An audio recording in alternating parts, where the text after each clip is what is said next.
People of Earth, you are about to listen to an improv comedy podcast set in a magical world. Except, of course, we know none of it is real and there are no such things as alternate dimensions. Take it from me, a mysterious, authoritative voice. Now that this introduction has been properly encumbered, I'll patch through this obviously fake transmission. Swing open the oak door, lean closer in the flickering glow of torchlight, and enjoy the show.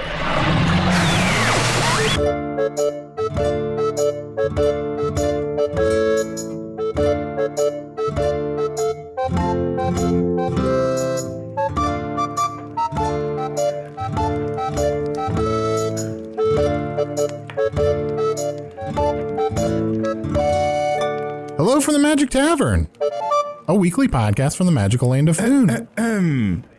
Mr. Niekamp, would you mind restarting that and making it a little bit more regal? Chunt, why are you interrupting my intro? Because if we're going to talk about Pride and Prejudice, we should put on airs. Is an heir someone who inherits something or something you put on? You know what? I gotta be honest. It's an expression that I've heard my entire life, but I guess I never really thought about it. Or like you're gonna fuck up? Heirs? To put on heirs? Two heirs is too human? Two heirs? We don't need to go down this road again. Sorry. Restart it. I thought to add a little bit of class to it. No, Chunt, I get that. I appreciate that you seem to be really into the book, so you want to like class it up from the beginning, I guess. Yeah. All right, yeah. I will try to sophisticate it up for our book club. And when you introduce me, call me Mr. Chunt. Mr. Chunt, okay. All right. Hello from the Magic Tavern, a weekly podcast from the magical land of Foon. I'm your host, Arnie Niekamp. Mr. Niekamp? Yes, Mr. Chunt? I'm your host, Mr. Niekamp. Oh, I'm sorry. I'm your host, Mr. Niekamp.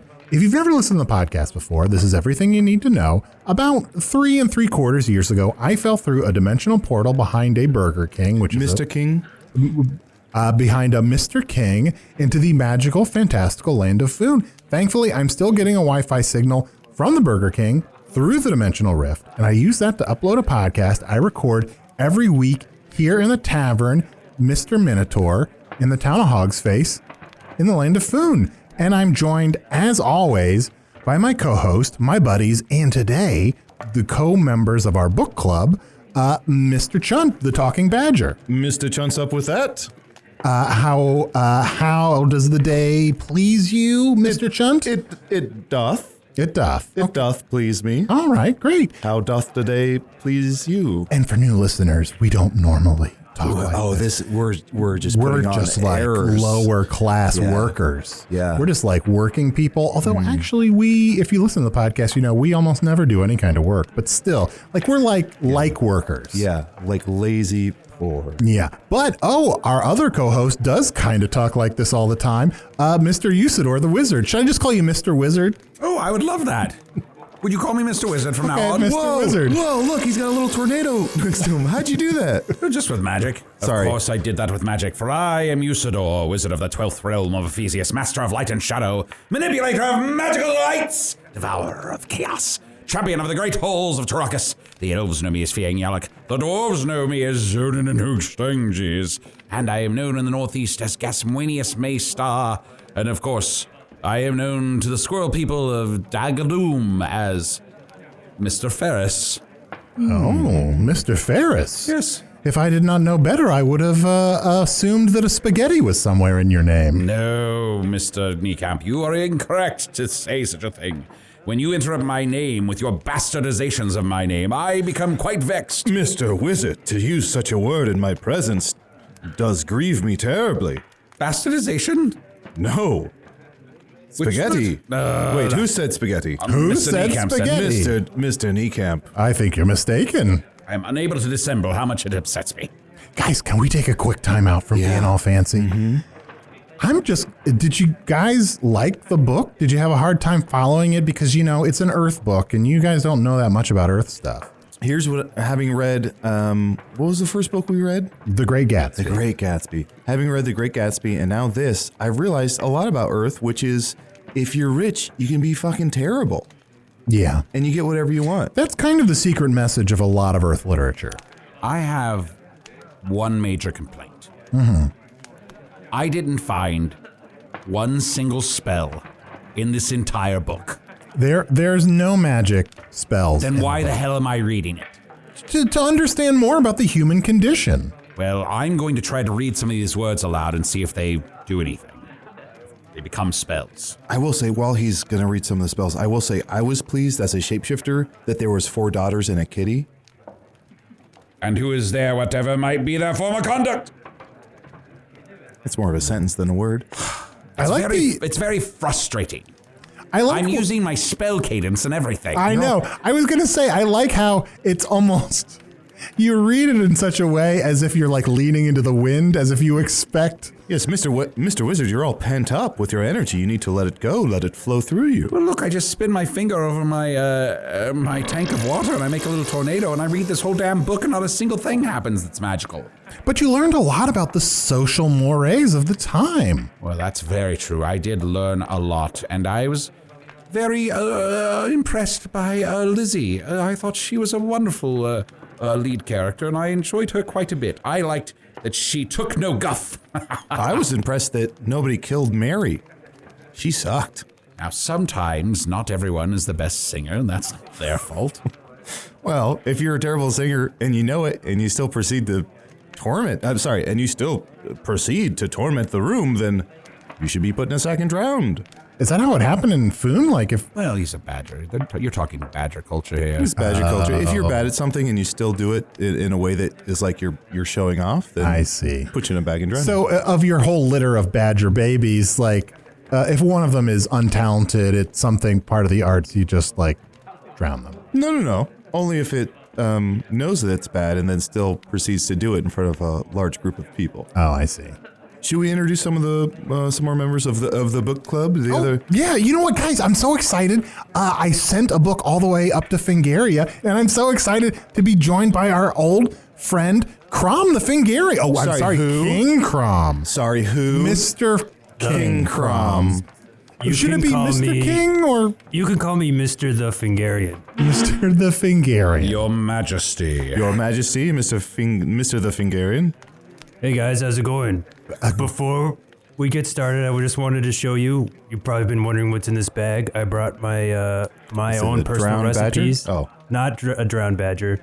These are butternut crumbles. Oh. Did you say crumbles?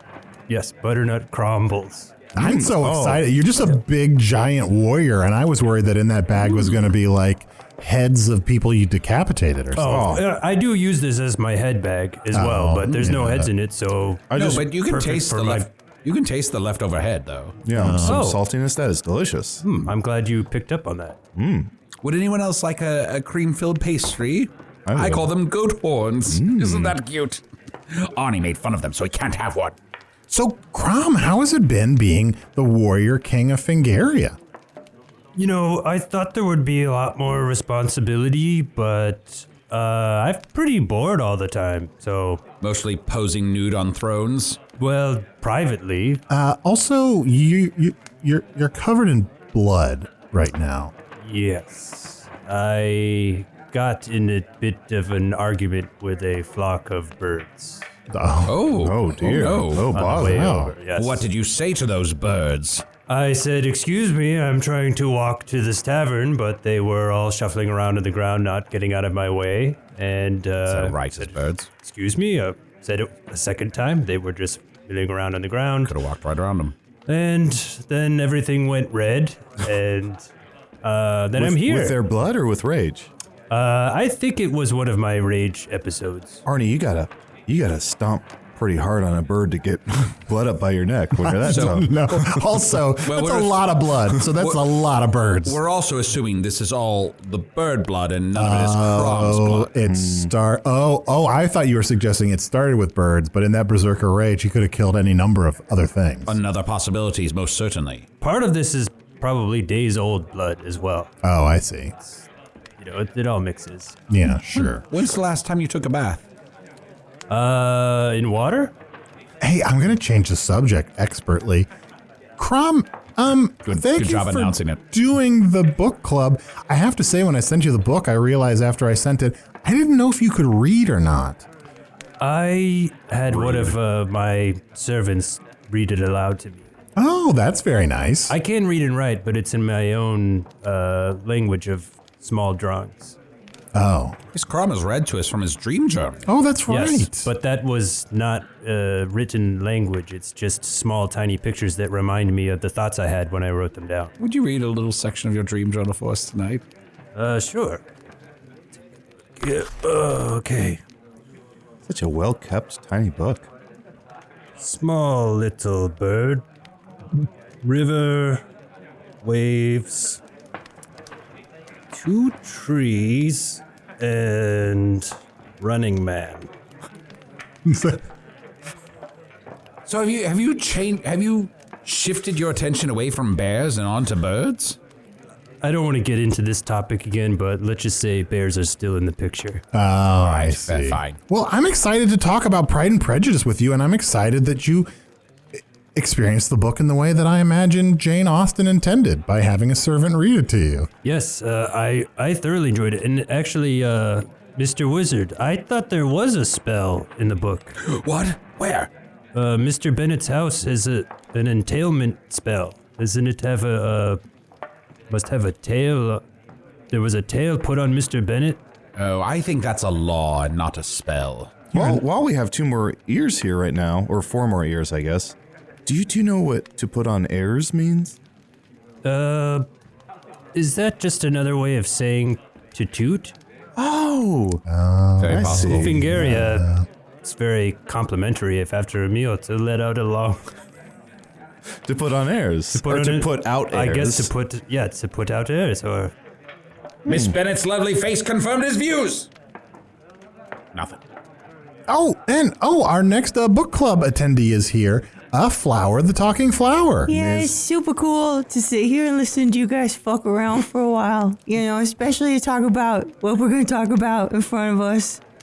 We're just sitting here a bunch of assholes. Also, I will say, I was there watching Krom beat the shit out of those birds. And part of the reason that he's covered in so much blood that he may not have realized is he was picking up other people to kill the birds. He was using picking them up as a people, tool. smashing the. I sitting there straight up eating popcorn, living my fucking life, loving every fucking minute of it. Ms. Flower, such a mouth on you. Well, they're old friends, so she can say that. Yeah, sort of me and thing Krom with him. been through some shit. We stopped going to rage management classes together, but you know. Yeah, I've been meaning to get back if you're ever interested in trying to, quit the rage again. No, I'm not. I'm feeding into the rage. And part of this book enraged me so much with the entailment. It's about dudes. It's fuck the ladies. It's like, get a guy in here to handle it. That is messed up. That is messed up. I don't like it one bit. Nope. Yeah, I guess we should maybe jump a little bit into the plot of Pride and Prejudice. It's about the Bennett family. But before we do that, we have one more guest. Oh, who else? I thought... I invited, 1, 2, 3, of course, 4, 5. Miss Crust to join us this evening. Oh. Hello. Hello, Germ. I'm sorry. Hello, Miss Crust. You can call me Lady Crust. Oh, Lady Crust. That is also a new line of my makeup. Oh, that's right. Lady You're a Crust. you're a It's makeup It's artist. for younger ladies. Ooh, such a catchy name. Yeah. What woman wouldn't want to wake up with a little bit of Lady Crust? That is our slogan, Chunt. Oh, and congratulations on the nuptials. Oh, thank you so much. Thank you. Yeah, if I don't know if you got my invitation, did. but good. And you have a +1, so I'm so tickled. Krom and Flower. Mr. the Fingarian and Miss Flower. Flower. Okay. Yeah. You're also invited to the wedding. I didn't know where to send your invitations, but you're also invited. Oh, okay, great. But you don't get +1s. Now, I will be officiating the wedding, of course. But I hope, Miss Crust, that you will... Lady Crust. Lady Crust. Usidore. Pardon me. Pardon my impertinence. Woof, really got off on the wrong foot there. I do Don't hope, worry. Lady Crust, that you will deign to save one dance for me. I'll save 2. Oh, wonderful. Yes. That's important in the book. Very good. No, this is great. Hey, why doesn't everybody maybe pour themselves some drinks, maybe grab a little plate of appetizers, and we can start really digging into the book. Usidore, could I talk to you for just 1 second before we really dig into Pride and Prejudice? Sure, of course, yes. Sure. Usidore. Do you want to step over here? Yeah, let's step over here, but bring your microphone with you. Okay. Usidore, why did you invite Germ? Hold on, I have to get my mic. Usidore, I told you to bring your microphone I with you. forgot the first time. Why did you invite Germ to the book club? I mean, I think she's great, but I feel like you had an ulterior motive. Wow, how dare you? Usidore, you know dare you. very well that when we looked into that alternative what-if timeline, that you fell in love with Germ Crust. Well, the alternate version of me fell in love with her, and I couldn't help but feeling what he felt, yes, to a certain degree, but I admit my feelings are conflicted. So I wanted to see her again and see if there was any spark there. But Usidore, she doesn't know any of the things that happened in that timeline. That Germ that you fell in love with isn't this Germ. You're right, of course. Well, I still respect her and care for her a great deal, and I think we shall all have a pleasant evening together, if we choose to do so. If we are kind to one another and listen to what each other have to say, and perhaps we'll even play a game of cards later on in the parlor. Don't be a Jane. Don't be a Mary. Oh, God damn it. Did someone say Mary? Did someone say Mary? No, there's something about Mary. We shitting on Mary? I went in. All right. Okay, guys, thank you so much for coming to the book club. I guess I guess maybe we should talk very briefly about like what the plot is. There's not a whole lot going on in the story. I gotta say before we start that when I got my copy, it was a little mussed up, and mine said Pride and Prejudice. I thought it was gonna be a lot sexier than what it was. Oh. Not a lot of sex in this book. Nope, nothing. I was thinking the exact same thing. I really did think there was going to be more sex. Yeah, I guess, are the books in Foon, do they have a lot more sex in them? Yeah. Yes. Yes. Even the kids' books. All Even the of them. spell books. They're mostly Cookbooks. illustrated as well. Yeah. Oh, really? A lot of cookbooks have sex. Surprisingly, the only thing that doesn't is our erotica. Our erotica is very banal. Oh, yeah. True. It's the deprivation that really turns people on. Well, some people are just into banal sex. Take two. Thought I could pronounce that, make it work. Couldn't do it, but you know what? Gotta ease into it. Gotta ease into banal sex. Yep.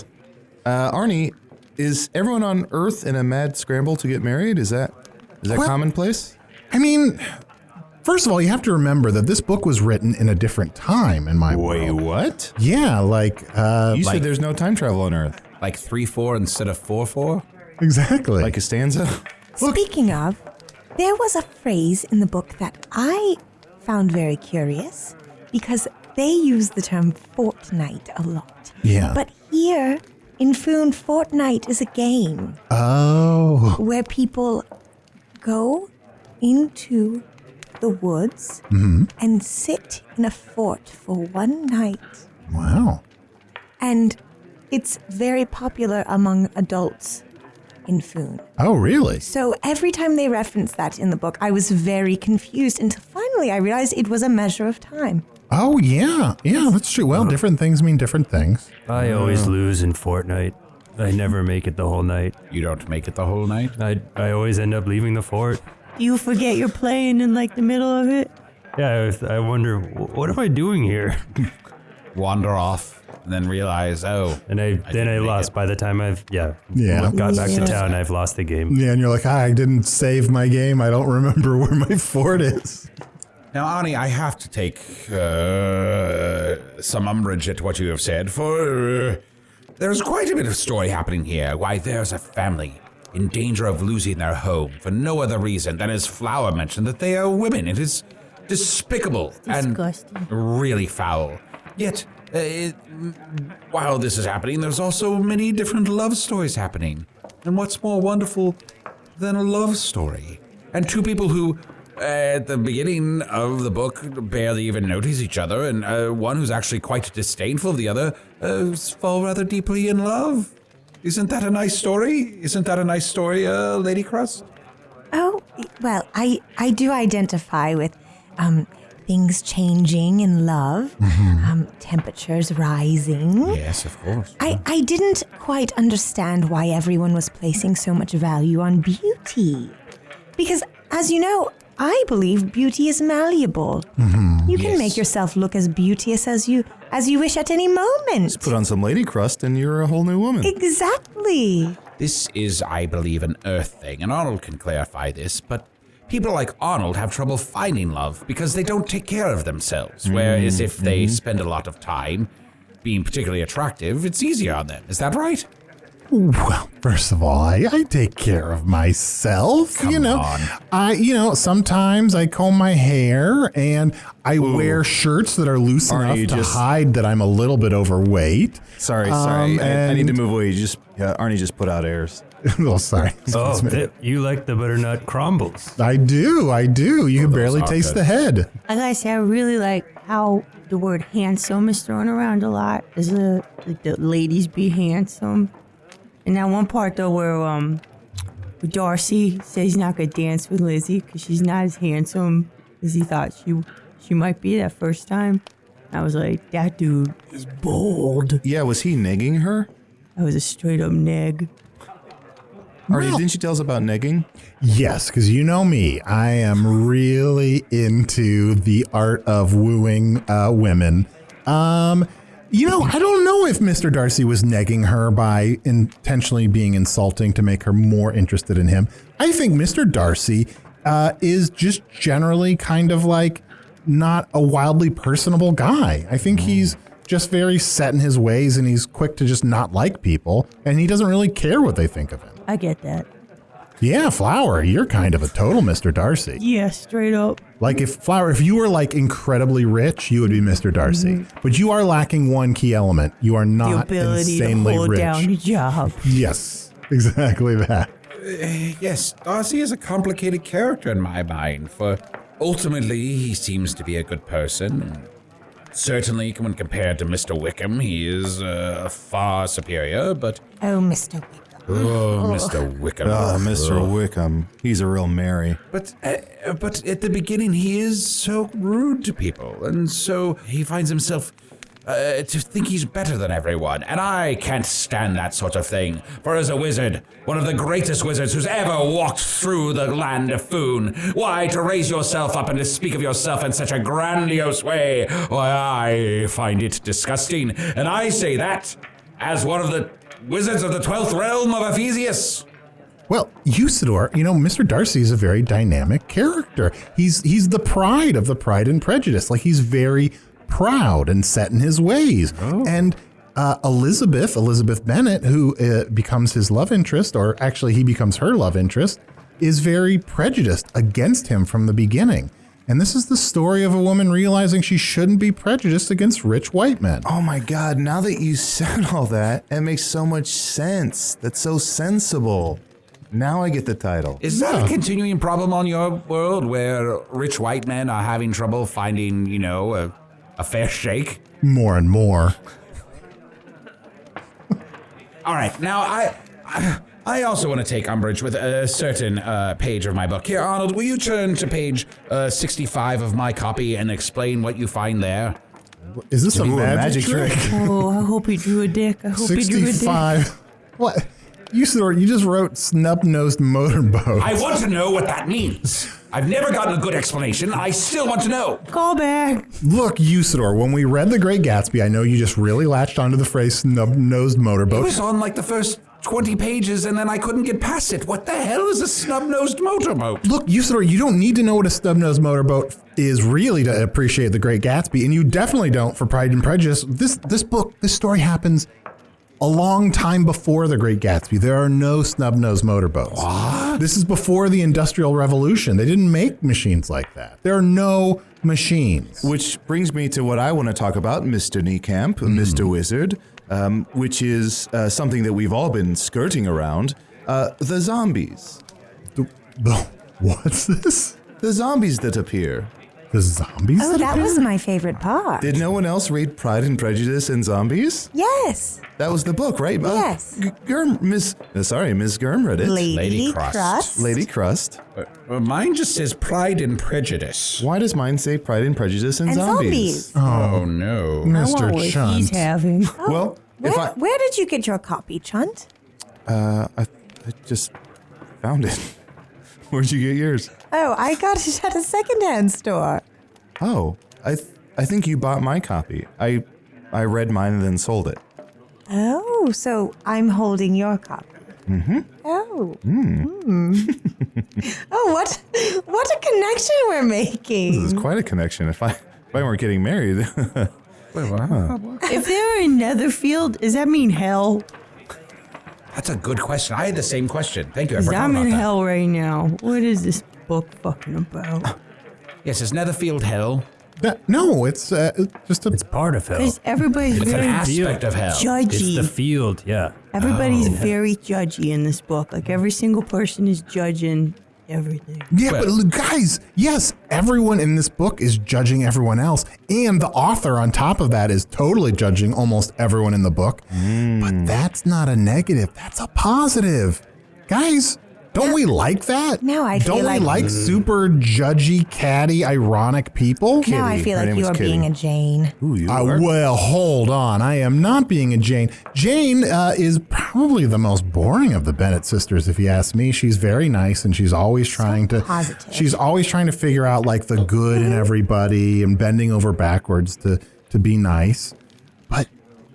But Elizabeth, the heroine, the protagonist of the book, like she's like ironic and smart, and she sees all the shit that other people are up to. But no one. Oh, go ahead. No one does anything about. They just write a letter. You know, no one's taking any actions in this book. Whenever they're upset, it's like, oh, Mr. Wickham and Kitty are eloping. Oh, what are we gonna do? Find where he is and cut him in half. Yes, why don't the Bennets get their swords and their shields and go to London and kill Mr. Wickham? I mean, that happened in my version, but Oh, it was did? replaced Mr. Wickham with zombies. Oh. Can I say Mr. my? Wickham was replaced with zombies? Yeah, I mean, a lot of characters were. That might be in your head. In your head. Oh, In your anybody want some cranberry sauce? head. Ooh, hey there, good looking. It's Chunt letting you know you can check out all of our bonus material, including my personal favorite, Offices and Bosses, over at patreon.com/Magic Tavern.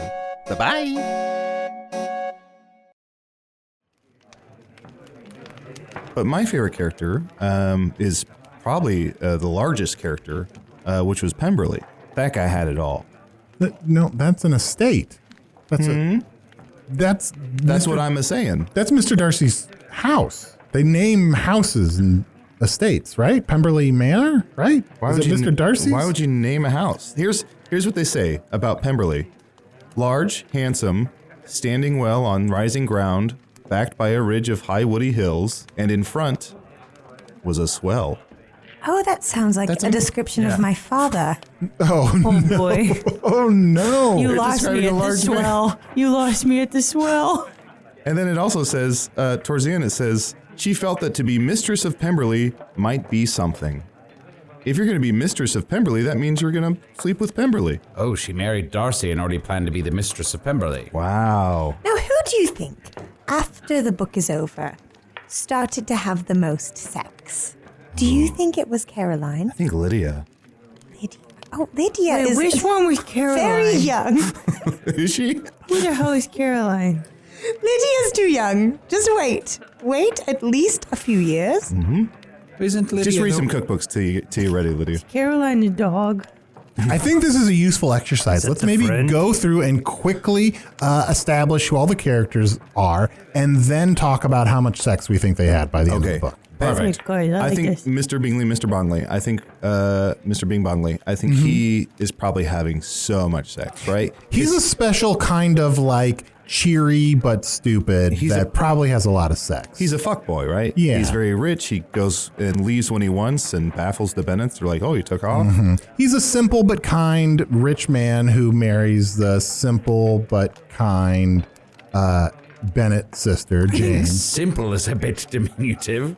They're not ignorant people. They may be kinder and have less guile than some of the other characters, but I think it's a bit rude to refer to them as simple. I agree, Usidore. Oh, thank you, Lady Crust.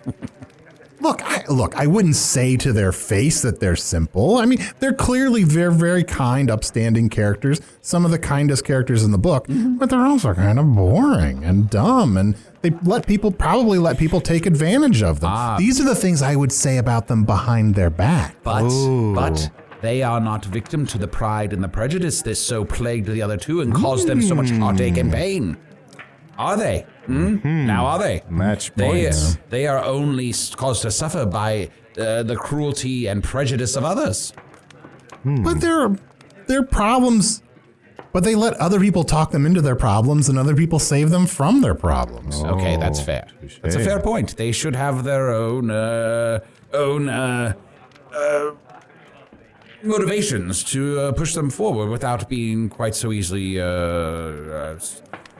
influenced by those around them. But this isn't their story, right? This isn't the story of fucking Jane and Bing Bong over here. It's the other people. Yes, it's true. And I think we can all agree that Jane and Bingley probably ended up having a lot of sex. I came to a realization, which is I think Mr. Collins masturbates the most. What's that? I think Mr. Collins masturbates the most. If we're talking about sex is sex, but also I was like, who masturbates the most? Mr. Collins. He also has a lot of personality. I agree with you. I think that Caroline is secretly in love with Jane. Who is Caroline? Okay, well, let's talk about Mr. Collins and Caroline. Shit. Mr. Collins is the cousin of the Bennett family, and due to all kinds of weird, lawful mumbo-jumbo, when Mr. Bennett dies, they know that the money in the family isn't going to any of the Bennett sisters. It is going to Mr. Collins, the cousin. Mr. Niekamp, what is mumbo-jumbo? Mumbo-jumbo! Ooh, that did something. Oh, I got a flower. It's a Cajun dish. Give me Put that. her down. There you go. Thank you. What's up?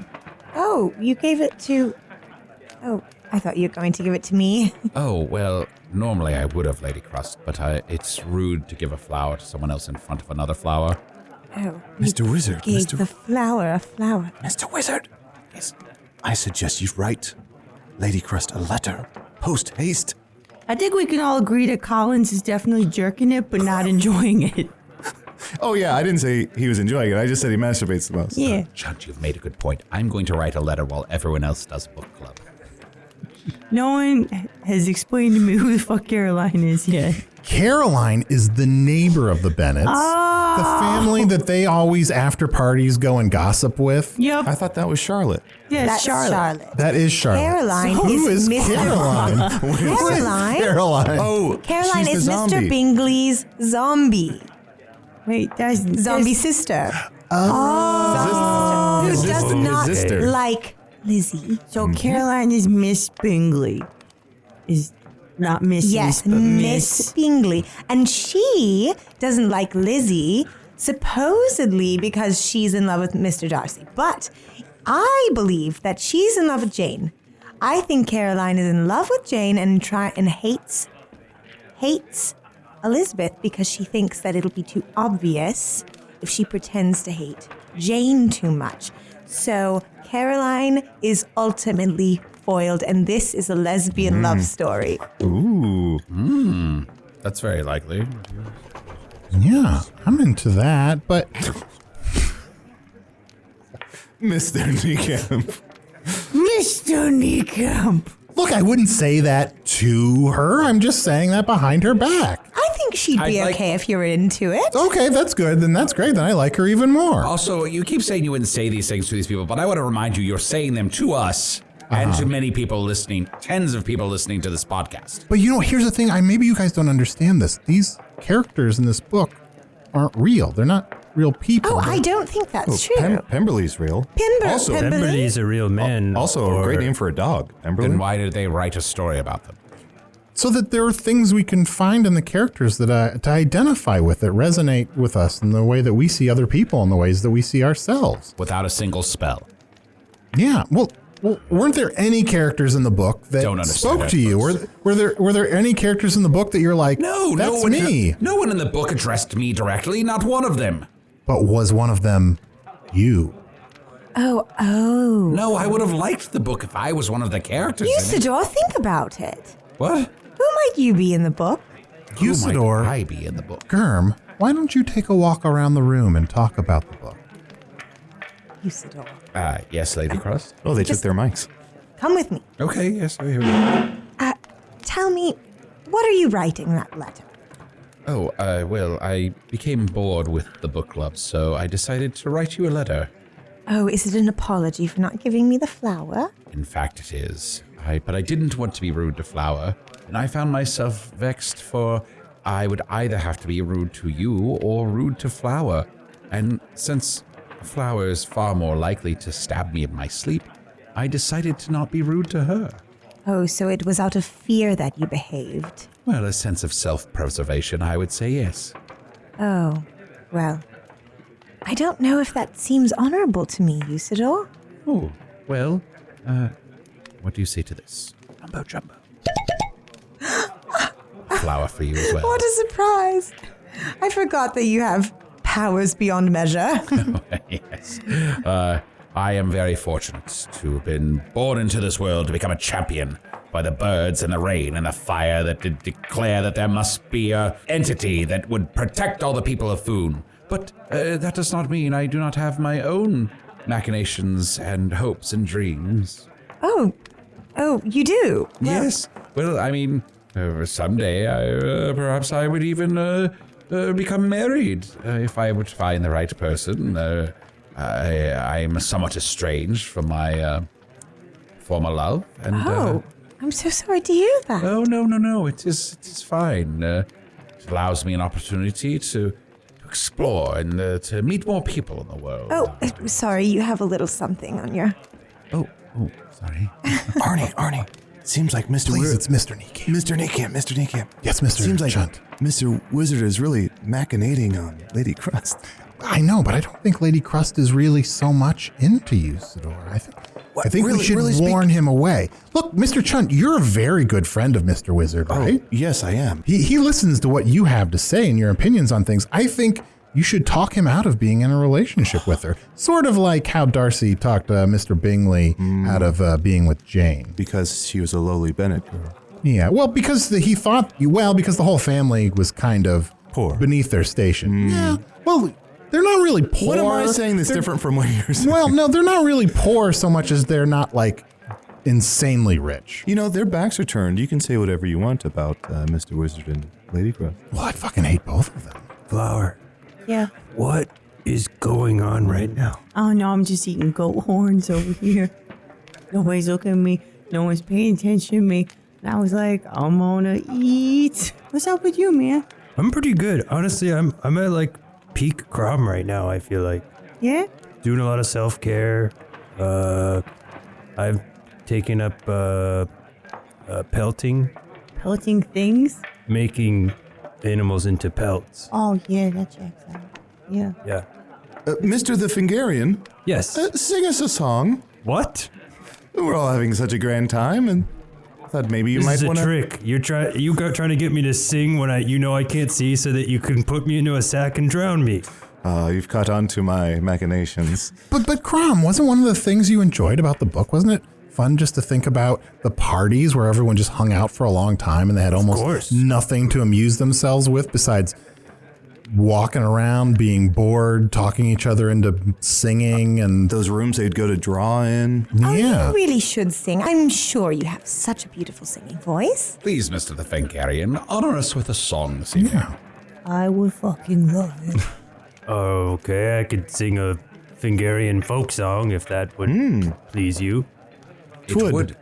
I'm a little bear cub, look at me. He's gonna fuck that Here thing. are my paws, here is my tail. When I get all That's not hungry, where his tail climb would a tree. Oh, I fell, and I'm sad. Oh, Thank I you. was surprised that you did it a cappella. I was expecting a tiny instrument to come out of that little book of yours. There's another version of the song where you can underscore it with a series of letting out or putting on airs. Ooh, a little wind instrument. Arnie, sorry, Mr. Niekamp. Yes, Mr. Chunt. Would you mind if maybe we went around the table, starting with you, and we all just maybe disclose how much we stand to inherit per year? Oh, I guess I don't think I stand to inherit anything. I mean, not per year, certainly. I mean, when on Earth, I worked. I had to work for a living. Like a commoner? Yeah, I mean, that's true. You're certainly not a laborer. No. I mean, I worked the type of jobs that a lot of people would be like, that's not work. But you know what? It's very mentally taxing. And then did you have any properties that paid an allowance, or you received? No, I mean, I guess I had properties that I paid an allowance to. Yikes. Yeah, well, You hate to hear that. Yeah. Well, So you're a bit of a Bennett. I guess I am a bit of a Bennett. And what about you, Chunt? What is your salary per year? 1,200. 1,200 what? That's not important. Mr. Wizard? Well, I have the rental money coming in from my hat every month. Of course. There are 2 tiny voles living in there right now. They aren't married, and that's fine. Ms. Flower? Yeah, I just exchange mostly services for goods. Just on a need-by-need basis. What sort of services? I think you know what I mean. What sort of goods? Just day-to-day life stuff, chlorophyll. Carbon dioxide. Yeah, that kind of shit. Occasionally a good full-bodied wine, but other than that, just trying to, get through it. I do stand to inherit the wind someday, though.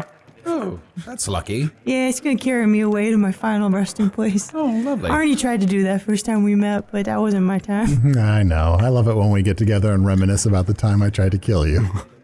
Can't get rid of me. Lady Crust. Oh, yes, thank you for using the proper name. I do have several acquaintances, close acquaintances, that are ghosts. And they have all scared their relatives into leaving me a little bit of money. So there's a little bit of money just in my drawer, in my top drawer, in my home. And that's all from the ghosts. Ooh. Yes. We got to know your ghosts pretty well. That was... what Mr. Wizard means is we saw a different timeline. Do you like to call it boo bucks? That's a fun name. Oh, Boo Bucks. Yeah, like money from ghosts. Boo bucks. yes. What were you talking about? Where you saw my ghosts? What? Mr. the Fingarian, how much do you stand to inherit? Yeah, you got cash, Krom? Well, I'll try to put this into the Earth terms I picked up in Pride and Prejudice. I only gain about 4 or 5 pounds a year, but Mr. Darcy gains 10,000 pounds per year. Is he a giant? Oh, I get it. Why, he must be bigger than Pemberley. He turns into Pemberley. Oh, he turns into Pemberley. That's it. That's what I want. I want a man with 100 rooms that you can live inside. So really the story is not about a lesbian love affair. It is about a man who grows far beyond his means. And allows other men to live inside him. Can't it be about both? Ooh, no. No? All right. No, but we're missing the whole point. One of the main things that we haven't talked about is the most important character in the book. Love. Elizabeth Bennet. Elizabeth is a wonderful character. So smart, so witty. I can't help but be enamored with the way she seems to have no fear in her life. Her verbal sparring with Darcy's aunt is something to behold. Yeah, and she seems to have everybody's number. She sort of sees what people are doing and understands the ways that they're sort of messing up or being jerks. Yes. I just appreciate that she made him propose twice. She's a woman trapped in a society where she has very few options and she just has to marry to survive. And yet she goes so far as to turn down 2 marriage proposals immediately. And only later that she then actually does accept marriage proposal and then marries a really rich guy. As a mistress to Pemberley. Yeah, but she's still very, very strong. I do think that she was right to reject Mr. Darcy because he was not very nice. No, he was not very nice at all.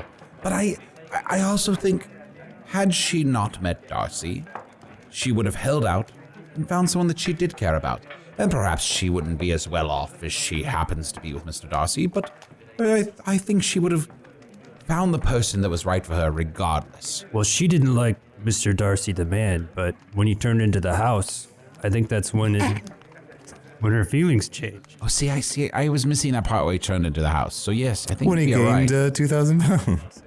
10,000. 10,000. Mr. Darcy is a man who's not entirely nice and is kind of looks down on people. And so even though he's the richest man she's ever met, she turns down his proposal. And it is only later when she sees his house and really is able to imagine what a life of being that rich and living in that house would be like, then she starts to fall in love with Mr. Darcy. Can we all take a moment to close our eyes and just picture Mr. Darcy as a house? Just really imagine Mr. Darcy gaining 10,000 pounds per year, becoming a house. Of course, he has to look down on people. He's a multi-storied house. It's got to be stressful being a house. Gotta be very stressful. Is it like a skin house? That's what I call my flesh. You know, I had my eyes closed and I opened my eyes and everyone else's eyes were still open. So I don't know if... Oh, close your eyes. We were Just just- close your No, I eyes. refuse. Yeah, I refuse figuratively. to. Oh. Yeah, I'm not closing my eyes with this group.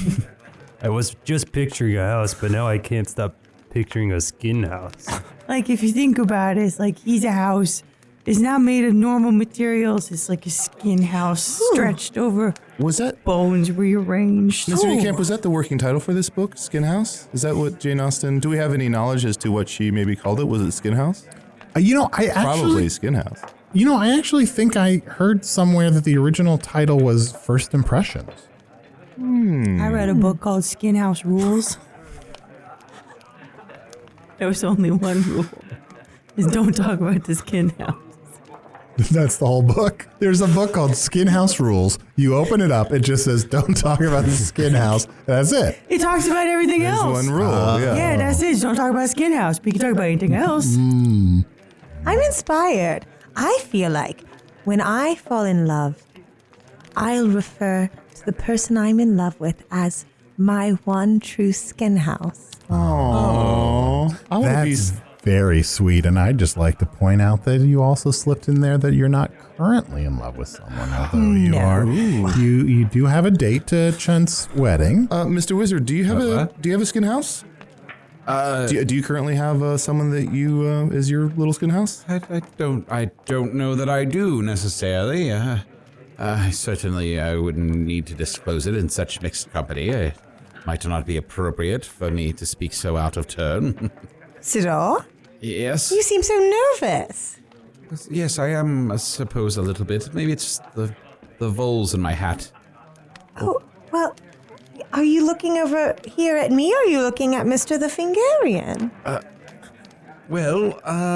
Can I just say that I'm just getting a little emotional because my wedding's coming up and I realize that Usidore is my skin house, and after our vows, he's going to be my skin home. Oh, that's lovely. That is beautiful. Except for the skin part. For the character Mr. Collins, how many times a day do you think he paints the skin house? You know what I mean? Oh, he's putting down 14, 15 coats a day. Keeps checking that plumbing. I also want to say that part of the story was, like you said, literally the title used to be First Impressions, which is you meet someone, you get off on the wrong foot, but then over time you get to know them and love them and care about them. So as the wedding approaches, Arnie, Mr. Niekamp, I do hope that if there's anyone that you've had a bad impression with, first or second or third, that maybe you give them a chance. Maybe you push past your prejudice and you get to know them better and get to know and love them. Chunt has figured you out. You are a witty gentleman who sees things very clearly sometimes, but you're prejudiced like Lizzie. Prejudiced against Usidore. You're right. I mean, Lizzie is the smartest, most admirable character probably in Pride and Prejudice, and yet even she Let me rethink this. has the wrong idea about at least a couple characters along the way. She thinks Wickham's a great man, but he's a con artist. She thinks Darcy's a real dick, but he's rich. Well, he also offers to help her family out in a time of need. Yeah, that money comes in pretty handy. He also does prove that he can change. And, I think back then, or now, or however, whenever this takes place on Earth. How does time work on Earth? Does it go forwards or backwards? That's a good question. You said this was a long time ago in the past, like 15, 20 years? Look, I could say exactly the year or how many years back it was. It's a couple hundred years ago in the past, almost the length of Usidore's entire life. Well, what I meant to point out was that I feel like this story is about a main character, a young woman named Lizzie, who's very wonderful, and she sort of settles for someone who is willing to change but doesn't start out very great. And what I love about Foon is that it's usually the opposite is true. There's a man who has a lot of power and is very mighty and will settle for someone like me. Just little old someone Germ. like you? Wait, someone like you? Why would someone be settling for someone like you? Oh, I'm just a runaway. Well, but you're a lovely young lady. Yes, she's a skin house. You have your own retinue of ghosts, and they give you money every day. That's very impressive. You have your own line of cosmetics. I think you're a very commendable mate. Well, Usidore, that's so lovely of you. Mr. the Fingarian, what do you think? You have a lot of power and might. Who are you in love with? Yeah, dish. Oh, God. Spill it. Well, I have crushing on someone right now. That's as much as I'll say. Whoa. Crushing on someone, you said, right? Yes. Oh, good. I'm they're in my prison of my castle. They're being crushed. See, I hate to say it, but that sounds like settling. But think about it, Krom. Like, you're a powerful ruler in your corner of Foon, and just as Pride and Prejudice begins with the line, "It is a truth universally acknowledged that a single man, you, Krom, in possession of a good fortune, must be in want of a wife." Oh, and it doesn't even specify what kind. No. Not even human. No. Could be zombie. Yeah. Very true. Krom, you're king of Fingaria. It's sort of your responsibility to marry, and probably to marry well. That is my burden right now, because I can't seem to find anyone that I really vibe with. You wait, Krom. You wait until you find the right one. I know you. Don't settle. Don't listen to these assholes trying to push you into picking somebody right now. You wait till you're ready. I'm sorry. I'm triggered. Yeah. I'm just Flower. Are you all right? No. Never. Flower, have you been married? No, I've been married. Been turned down a lot of proposals, so. Anyone Have you ever been to a wedding? No. This is my first invitation. It was the haphazard one that happened at this book club. No, it wasn't. Yeah, I'll check the mail. Yeah, you're clearly getting some RSVP no, and you're starting to fill up the empty slots, huh? No, I mean, no. It's fine. It just is what it is. That's a very good question, Germ. Have you sent back your RSVP? Well, I'm actually having trouble deciding between the meals because I know there is a lamb option. Yes. And there's also a sea worm option. And the sea worm sounds very sea good. worm, yes. Oh, Sea worm. oh, thank God. I was going to say, that's a typo. If there's a sea word option, that's a typo. Oh, no, sea worm. Oh, phew. Which is a delicacy.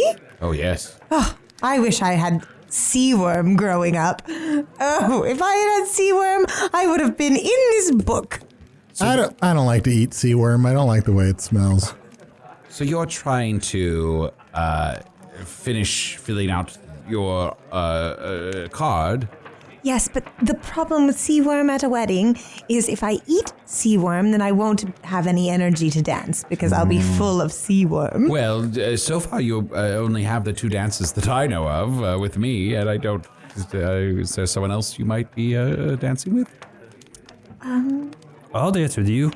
Oh. Yeah, I'll dance with you too.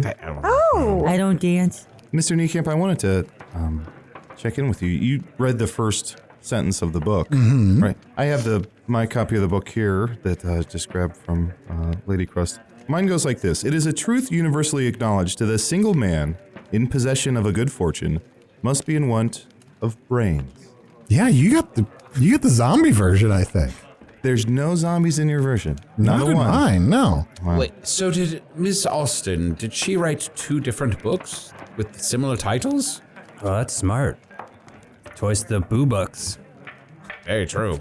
Well, this is one of the most popular books to ever be written on my world, so I guess a lot of people probably wrote versions of the book that are inspired by it. You can do that? Yeah, you can add zombies, you could add...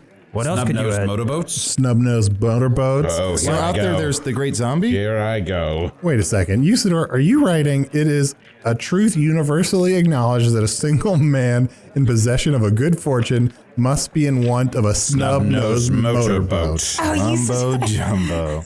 Usidore, would you like to go to the wedding with me? Wow, she just came out and said it. It wasn't like hundreds and hundreds of pages of talking around it? Sending letters? No, I just talking don't to have your neighbors? I'm an entrepreneur. I don't have time. You're a modern woman in this old-timey world.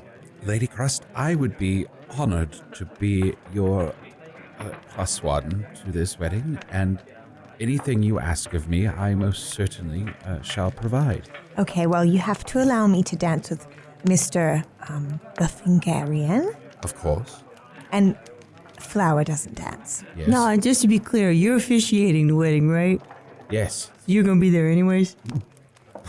Yes. Oh, well, then maybe I don't need to invite. Oh, no, I didn't give him an invitation. Wait, I didn't get an invitation? No, There will be an empty seat if you don't bring a date. Oh, then come along with me. Yeah, I don't want to crush his dreams. I just needed to clear that up. Lady Crust, you've made me the happiest wizard e'er to walk the land of Foon. I shall gladly be thine +1. Which air?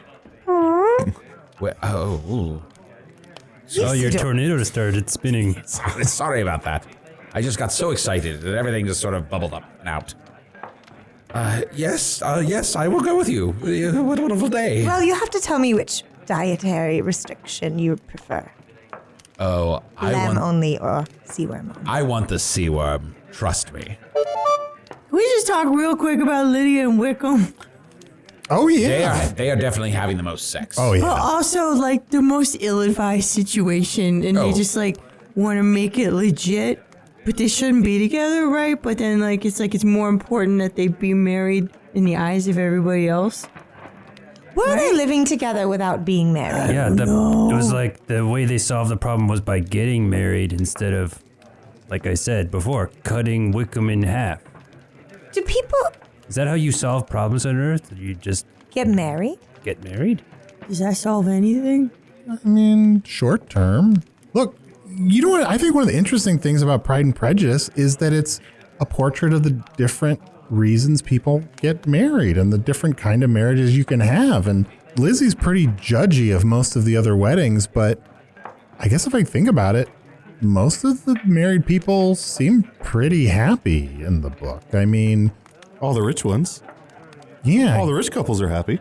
Jane marries Bingley, and they're pretty happy. And Charlotte, the neighbor, marries Collins, who just seems like a total doof. They're not happy. But then when Lizzie goes and visits her, she's expecting Charlotte to be embarrassed and sad, but she's kind of okay. And then everyone's scandalized that Lydia runs off impetuously with this man. She still seems pretty happy after she gets married, even though, yes, her husband does extort the entire family for money. Right. We haven't even considered the fact that there could be a reality outside of the characters in this book. Perhaps you don't have to be a Darcy or a Bingley or a Wickham. You could be a Flemingham.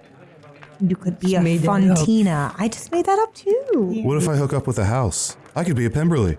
I've got to say, if I've ever known anyone that's capable of fucking a house, it's you. Which part would you fuck? Chimney. Oh. You knew immediately. I've Chimney's played a this good name for party a dog. game. I've played this party game. Which part of a house would you fuck? Mr. the Fingarian, which part? I gotta go trash can. I always say bathroom Cleanup grout. is very easy afterwards. What did you say, Flower? I said bathroom grout because usually there's a lot of cock. Oh, I love talking about literature. I'm having trouble. I think maybe it would be fun to ride the ceiling fan. I think Everyone's missing the obvious one. Doorknob. What? I think the Doorknob. doorknob would fuck you. How is that an obvious one? It's doorknob. You mean the lock? The keyhole? No, the doorknob. Our dicks work differently. Usidore? Our dicks are shaped and work differently, my friends. Usidore, I might have to watch this. I'm not sure what part of a house I would fuck, but as a homeowner, I'm very worried about being fucked by having a basement. But that gets back to my earlier point. Why is everyone on Earth so obsessed with what other people are doing and how they're doing it? Because that's what life is all about. Like, actually, I underlined this in my book near the end. Mr. Bennett said, "For what do we live but to make sport of our neighbors and laugh at them in our turn?" That does sound like something a white man would say. Wait, no, I'm sorry. For what do we live but to make sport for our neighbors and laugh at them in our turn? Is that saying like you're laughing at other people, or is it saying like you're the idiot and everybody's laughing at you? Both. It's just saying we look at other people and we laugh at them, but we also know at the same time that like we're giving them fodder to be amused about. The grass is always dumber on the other side. Exactly. So it's like everyone's like this at the end. Well, I don't know that I do anything that people would laugh at. Well, I Fuck a think you're- doorknob. Usidore, what are you for but for other people to make sport of you? Ah, how dare you! I am one of the greatest champions ever to walk astride the land of Foon, and I shall not rest until evil is vanquished. I shall defeat the Void and the Dark Lord with the help of Carnival Wilson and with Chunt and with Arnie and with the Lady Crust and with the King of the Fingarians, Krom, and Yane Flower will play some small part in Yeah, my I'll be quest there. to destroy evil. Hilarious. What? Oh. Everyone's laughing at me. Well, I'm sorry. Normally we would laugh at you behind your back. It's just that you're facing us. Yeah. Do you see where that's a Yeah, problem? that's Does the that make hard sense? part. You're facing us? Guys, you know what? I feel like we're almost out of wine. But Sorry. I ate the last butternut crumble. yeah, And I dropped the last goat horn. yeah. Oh. Sorry.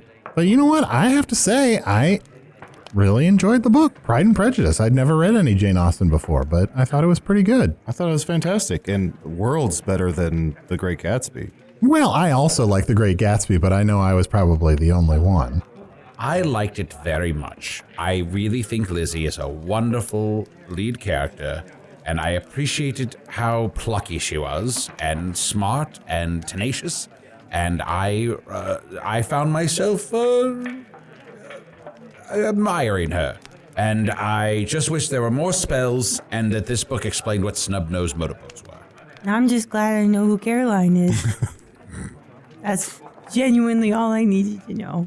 I really did appreciate that it points out that people are willing to change, and they will change, and also that you can fall in love, because I haven't been really thinking too hard about falling in love, but tonight I'm thinking about falling in love.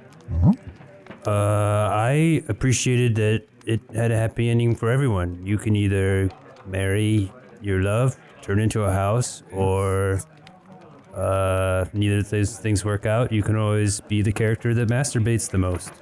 Win, win, win. You know, I didn't even think about this, but kind of everybody turns out okay, more or less. I mean, they don't necessarily end up in the happiest marriage, but even the total con artist ends up being married and having his debts paid off. Yeah. Everyone makes out all right except for Mary. Except for Mary. Yeah. And Kitty to some degree. Yeah. It's funny if everybody's getting married, but nobody's going to marry Mary. Yeah. No, Mary. Do you think Mary introduces herself to people and says, "Hello, I'm Mary," and people go, "You're married?" And then she goes, "No." Yeah. I suspect that does happen from time to time. I think if you have that many children, at some point you just have no choice but to be really explicit about which one you don't like. Well, that's the moral of the story. If you have kids, let the one you love the least know. Yeah. I miss phone. What's phone? Oh, I spent a week on Earth raising Arnie's child. Oh, I didn't know her real name, so we just decided to call her Phone. whoa. I didn't know you could be a father. Usidore, this is a lot of information to just lay on her. You should write it in a letter. Pardon me, everyone. I'm going to be writing a letter. And don't forget to tell her about how you trained a bunch of medieval times knights in your backyard. Nothing's more fun than being at a party where everybody's writing letters.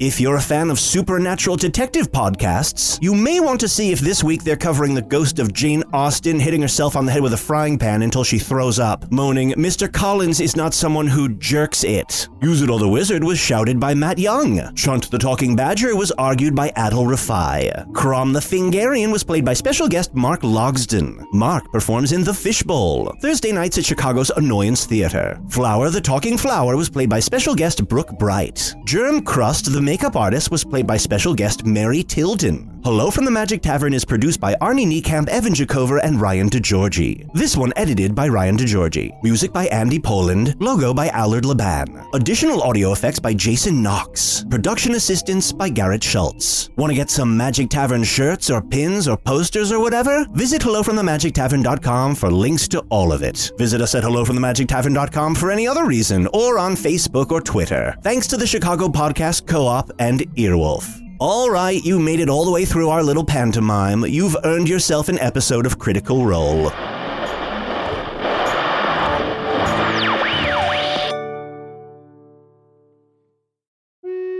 Hey, thank you for listening to Hello from the Magic Tavern. A great way to support the podcast is to join our Patreon. You'll get ad-free versions of our entire back catalog, including all the Magic Tavern spin-offs like Offices and Bosses, Ion Spintax, Shadow Sit. There are a lot of them. There are 2 new exclusive bonus episodes every month, Discord, all kinds of stuff. To get more information, go to patreon.com/Magic Tavern. That's patreon.com/Magic Tavern.